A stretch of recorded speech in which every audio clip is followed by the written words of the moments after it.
রোজ রোজ কি আর একই রকম মাছের ঝোল খেতে ভালো লাগছে?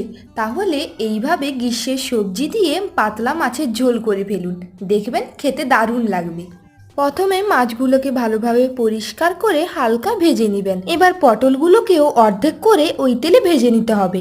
এইবার ওই বেঁচে থাকা তেলেই 1 চামচ কালো জিরে ও কাঁচা লঙ্কা ফোড়ন দিয়ে দিবেন। তাতে আলুগুলি লম্বা লম্বা কেটে একটু নাড়াচাড়া করেই সেদ্ধ করতে ঢাকা দিয়ে দিবেন। এদিকে একটি পাত্রে 1 চামচ হলুদ ও 1 চামচ কাঁচা জিরের পেস্ট ভালোভাবে মিশিয়ে ওতে দিয়ে দিবেন। 2টি টমেটো দিয়েই একটু পরে 1 চামচ আদা বাটা দিয়ে দিবেন। এবার তাতে পরিমাণ মতো জল দিবেন, বেশি জল দিবেন না, নাহলে খেতে ভালো লাগবে না।